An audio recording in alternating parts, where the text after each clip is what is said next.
অপারেশনের সময় আরএমও উপস্থিত ছিলেন না, কোনো নিয়ম মানা হয়নি, সংক্রমণ রুখতে পদ্ধতি মানা হয়নি, ট্রেনের চিকিৎসকদের দিয়ে অপারেশন হয়েছে, বৈঠকে বলেন মুখ্য সচিব মনোজ পাল। চিকিৎসকরা দায়িত্ব পালন করলে মায়ের মৃত্যু এড়ানো যেত। সিআইডি তদন্তের পাশাপাশি ঘটনাস্থলে থাকা 12 জন চিকিৎসককে সাসপেন্ড, ক্ষতিগ্রস্তরা গাল দিলে শুনতে হবে, সাংবাদিক বৈঠকে বলেন মুখ্যমন্ত্রী মমতা বন্দ্যোপাধ্যায়। মেডিকেল কলেজের সংখ্যা বেড়েছে সিটও, 40,000 বেড বাড়ানো হয়েছে। এই রাজ্যের যা পরিকাঠামোয় উন্নতি হয়েছে আর কোথাও হয়নি, চিকিৎসা ব্যবস্থার খতিয়ান মুখ্যমন্ত্রী। স্যালাইন কাণ্ডে মেদিনীপুর হাসপাতালে এবার শিশু মৃত্যু অসুস্থ প্রসূতি রেখা শাহের সন্তান। স্যালাইন কাণ্ডে মোট 5 প্রসূতি অসুস্থ হয়, তাদের মধ্যে রেখা শাহ ও তার সন্তানের চিকিৎসা চলছিল মেদিনীপুরে। স্যালাইন কাণ্ডে আদালতের চরম ভৎসনার মুখে রাজ্য। আরএল ব্যবহারে যারা ক্ষতিগ্রস্ত হয়েছেন রাজ্যকে তাদের ক্ষতিপূরণ দিতে হবে। একই সঙ্গে স্বাস্থ্য দপ্তর ও মুখ্য সচিবের কাছে রিপোর্ট তলব।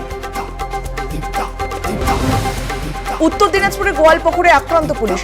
ইসলামপুর আদালত থেকে আসামিকে রায়গঞ্জে নিয়ে যাওয়ার সময় হামলা, গুলিবিদ্ধ 2 পুলিশকর্মী নীলকান্ত সরকার ও দেবেন বৈশ্য, তার মাঝেই পালালো দুষ্কৃতীরা। গোয়ালপুকুরে সিনেমাটিক কায়দায় হামলা পুলিশ কর্মীদের উপর, পুলিশের গাড়ি ফলো করছিল একদল দুষ্কৃতী, বাথরুম করার জন্য পাঞ্জাইপাড়ায় দাঁড়াতেই হামলা, ঘটনার রিপোর্ট চাইল নবান্ন। 24 ঘন্টার মধ্যে গলফগ্রিনে মহিলা হত্যা রহস্যের সমাধান, গ্রেপ্তার ভাইপো সাবির আলী। লোন মেটাতে টাকা ধার না দিয়ে অপমান করেছিল নাফিসা, রাগেই খুন, জেরায় স্বীকারোক্তি ধৃতের। অনুমতি না নিয়েই তৈরি হয়েছে বাঘা যতীনের বাড়ি, পুরসভা কিছুই জানতেন না এ বিষয়ে, বললেন ফিরাদ হাকিম। একই সঙ্গে হরিয়ানা সংস্থাকে নিশানা ফিরাদের, বললেন মাথা মোটার মতো কাজ হয়েছে। বাঘা যতীনে চলছে ফ্ল্যাট ভাঙার কাজ, উপস্থিত দমকল বাহিনী থেকে শুরু করে পুরো আধিকারিক ও বিপর্যয় মোকাবিলা বাহিনী, এখনো বেপাত্তা প্রমোটার সুভাষ রায়।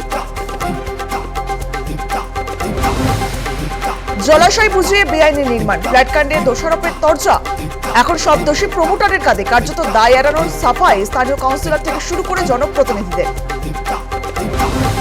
বাংলাদেশের সংবিধান বদলানোর সুপারিশ নিয়ে জল্পনা, ধর্মনিরপেক্ষতার বিপরীতে বাংলাদেশ প্রস্তাবনা, বাঙালি এবং বাংলাদেশে মেরুকরণ করতে চাইছে ইউনূস সরকার। দেখুন জনমত আজ সন্ধ্যে 7টায়। বঙ্গে কেন এত গালাগালি, টার্গেট কেন শাসক দলের কর্মীরা, এত অস্ত্র আসছে কোথা থেকে, দেখুন shoot out at Bengal. Bangla জানতে চাই সঙ্গে লাইভ ঋতব্রত আজ রাত 9টায়।